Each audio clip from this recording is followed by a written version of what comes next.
Dua jenderal polisi, satu pengusaha dan terpidana Joko Chandra terlibat dalam bolak-baliknya Joko Chandra ke Indonesia meski berstatus buronan kasus hak tagih Bank Bali. Joko bisa warwiri ke Indonesia mengurus peninjauan kembali kasusnya karena namanya tak lagi tercantum di red notice.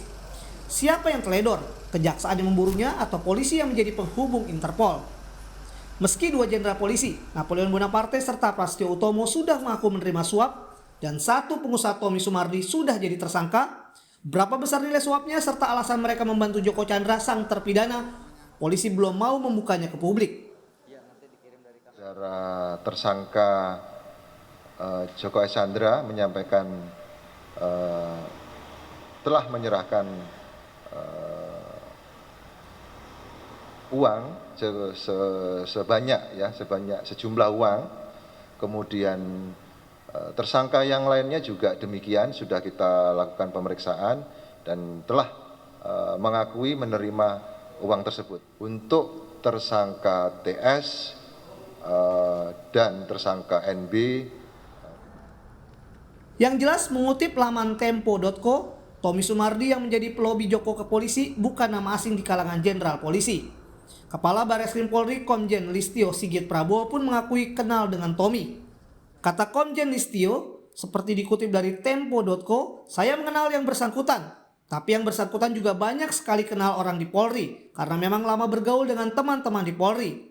Tempo.co mengutip pengakuan Komjen Listio dari majalah Tempo edisi 22 Agustus 2020. Pekan ini sejak Senin hingga Rabu, pemeriksaan maraton dilakukan terhadap Joko, Irjen Napoleon, dan Tommy Sumardi untuk mengetahui seluruh kejadian. Tim Liputan, Kompas TV. Informasi selengkapnya kita segera bergabung dengan jurnalis Kompas TV Dipo Nurbahagia di Bareskrim Polri Jakarta. Dipo, hingga saat ini bagaimana proses rencana reka ulang dugaan suap yang melibatkan dua jenderal di kepolisian? Ya, sudah dimulai Juno terkait dengan rekonstruksi dari apa yang disebut dengan penghilangan nama Joko Chandra di dalam red notice yang kemudian ini karena adanya suap kepada dua petinggi dari Bareskrim Polri. Tetapi sayangnya memang kami tadi sekitar pukul 9 pagi hari tadi mencoba untuk naik ke lantai 6 yang merupakan lantai dari Direktorat Tindak Pidana Korupsi Bareskrim Polri. Tetapi pada saat kami bertemu dengan tim penyelidik, sayang sekali kami tidak diizinkan begitu untuk meliput jalannya proses rekonstruksi. Tetapi tadi kalau berdasarkan pengamatan kami memang sejumlah persiapan sudah dilakukan. Yang pertama tadi kami melihat sudah ada tim Inavis dari Mabes Polri yang sudah datang, kemudian juga ada tim Pusdokes Mabes Polri yang juga sudah datang. Sekitar pukul 9 pagi hari tadi juga satu tersangka yakni Irjen Pol Napoleon Bonaparte juga sudah tiba di lantai 6 gedung Bareskrim Polri, walaupun pihaknya juga tidak mau berkomentar banyak terkait dengan agenda rekonstruksi kali ini. Tetapi kalau kita rangkum, memang awal pekan ini cukup sibuk nampaknya Bareskrim Polri dalam mengungkap dan juga memeriksa terkait dengan 4 tersangka di dalam kasus ini. Karena di awal pekan ini saja sudah 4 tersangka yang kemudian dilakukan pemeriksaan. Tentu yang pertama adalah Joko Chandra, kemudian juga ada nama Tommy Sumardi, Brigjen Prasetyo, dan juga Irjen Napoleon Bonaparte. Tentu yang menjadi fokus adalah pihak dari Bareskrim Polri ini ingin mengetahui sebenarnya bagaimana aliran dana yang diberikan oleh Joko Chandra dan juga Tommy Sumardi kepada dua petinggi dari Polri ini. Apakah memang ada dugaan-dugaan lainnya dari penerimaan suap yang diberikan oleh dua tersangka tersebut kepada para petinggi Polri lainnya? Karena kalau kita mengacu kepada apa yang disampaikan oleh Komjen Listio Sigit Prabowo yang memang menyebut bahwa nampaknya Tommy Sumardi ini cukup kenal banyak begitu dengan para petinggi di tingkat Polri.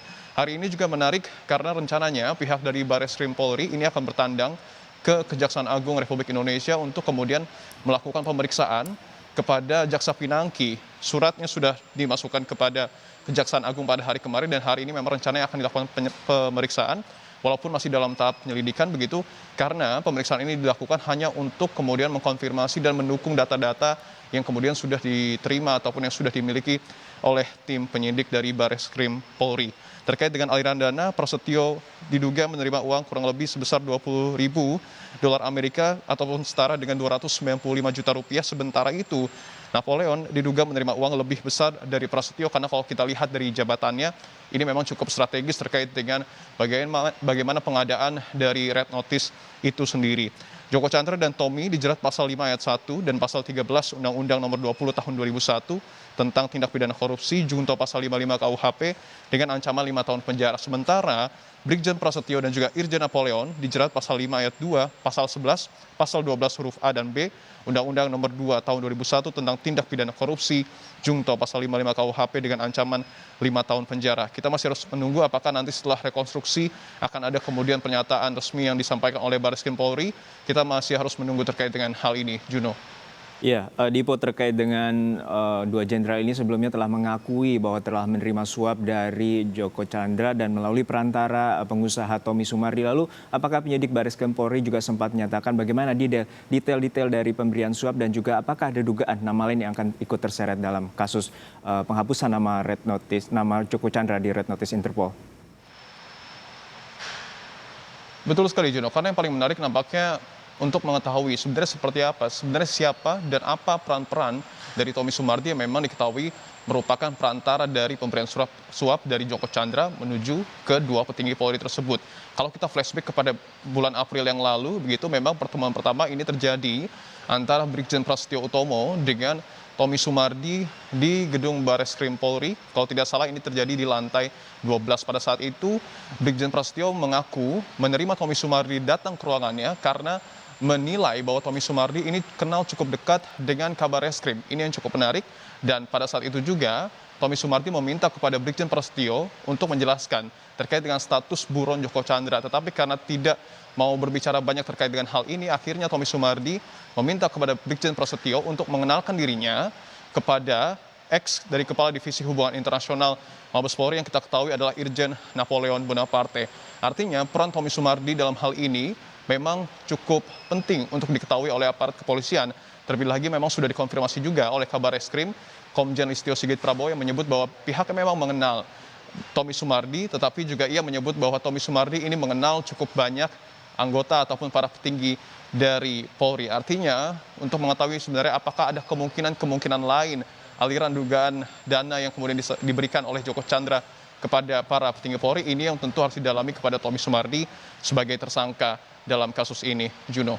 Baik, terima kasih rekan Dipo Nurbahagia bahwa kita terus menantikan bagaimana Polri melakukan rekonstruksi terhadap kasus suap yang menjerat dua jenderal dalam upaya penghapusan nama Joko Chandra di Red Notice Interpol. Terima kasih rekan Dipo Nurbahagia dari Barreskrim Polri Jakarta.